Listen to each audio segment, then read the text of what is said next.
Hi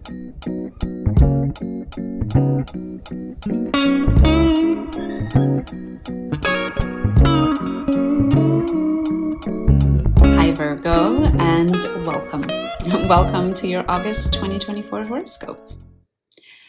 Maybe you have already heard, Virgo, you're usually on top of things, so I feel like you already know that in August we have one very challenging aspect. There will be a square between Jupiter and Saturn happening on August 19th.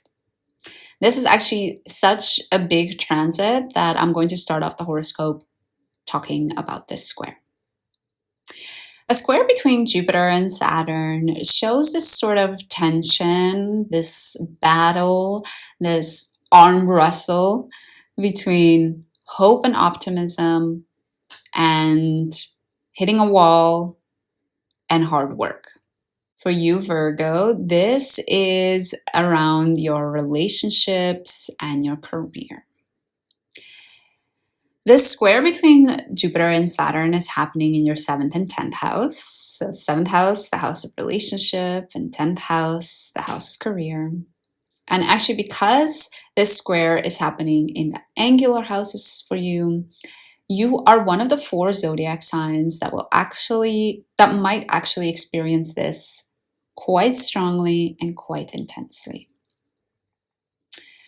We have Saturn in your 7th house, so you might feel like your relationship requires a bit of work. It requires patience, it requires time and energy. And you might feel like a little bit more maybe pessimistic or not so hopeful when it comes to your relationship. At the same time, perhaps things are going very well in your career. You have Jupiter there. So there's a lot of time and attention and energy that's going towards your career. And you might especially feel like you are feeling more hopeful and optimistic when it comes to your career. So there might be this tension between the two, and it might really feel like huge jumps. You might have an amazing day at work, the highest high you have ever felt. And then you come home to your partner and you feel the lowest low you have ever felt, or you feel like you come home and you have to work very hard on your relationship, on communication, whereas at work during the day, you were doing the bare minimum and you were just being recognized and showered with praise.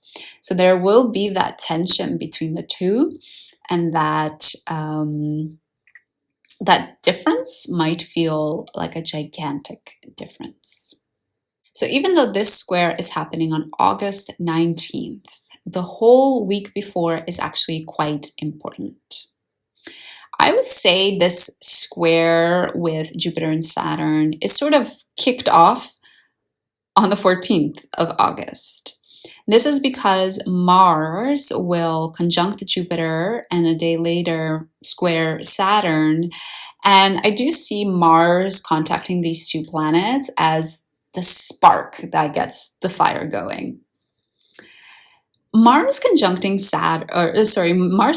Jupiter in your house of career might mean that you are doing something courageous, doing something you're afraid of when it comes to your career. However, remember, Mars, just a couple of hours later, is going to square Saturn. So it's like you're taking that courageous action, but the outcome is not the desired outcome. Perhaps the outcome is not good. Perhaps the outcome is not seen as something positive. Later, obviously, as you know, you've done something courageous, you've put yourself out there, and then you sort of end up not being met with the desire that you wanted to be met with, the outcome that you wanted to be met with. And as a result, you might feel down, you might feel upset, you might feel like it has an effect on your self-esteem or your self-confidence. And especially on August 18th, the day before the square with Jupiter and Saturn, you might feel this dampness on your loving nature, on your ability to enjoy life. And the reason I say this about August 18th is because Venus opposes Saturn and squares Jupiter. Venus is again our loving nature, it's our ability to enjoy life and find beauty in life. And because it's opposing Saturn, it might feel like, yeah, your ability to enjoy life is just, yeah, not at the level you would desire it to be. You find it difficult to enjoy life. You might find it difficult to enjoy expressing yourself because Venus is in your first house of self-expression. Or sort of, I should say, not the first house of self-expression. The fifth house is the house of self-expression, but your first house of you, of how you present yourself to the rest of the world. And then finally, the day after, on the 19th, we have that square with Jupiter and Saturn. If you didn't think it could get any worse, I'm sorry. The square happens during a full moon. I know, it's crazy. The square happens during a full moon in Aquarius, which for you is your sixth house. This is, again, a full moon in Aquarius, and the sign of Aquarius can feel like an outcast. It can feel like it doesn't belong. It can feel misunderstood. It can feel very different from those around it. So it might especially be that this tension that you're feeling between career and relationships is making you feel quite isolated, is maybe even making you have a type of routine that's quite weird and different from others. The reason I say this is because this full moon is happening in your sixth house of routine, your sixth house of health. So it might be that, because of this weird tension between your relationship and your career, you end up, I don't know, doing some weird things. You end up staying until 4 a.m. to have talks with your partner.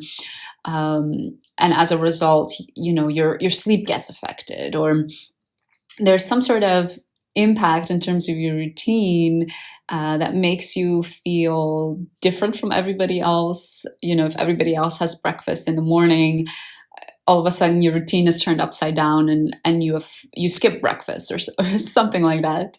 That's just one example. Of course, it could manifest in many different ways. You might feel like an outcast with your health.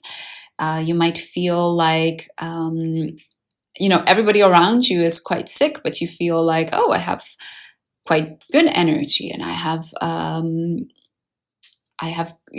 good spirit, or good health routine in place, a good exercise routine in place.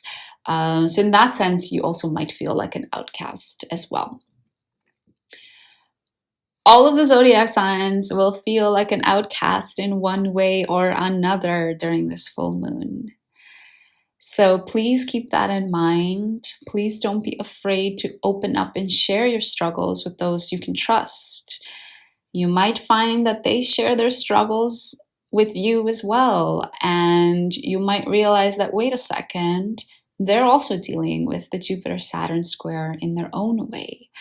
And hopefully that will help you feel a little bit less like an outcast. All right, so I have two more challenging transits to talk about in the month of August. They both actually involve Venus. Earlier in the month, Venus squares Uranus in your ninth house. Uranus is the planet of sudden change, unexpected change.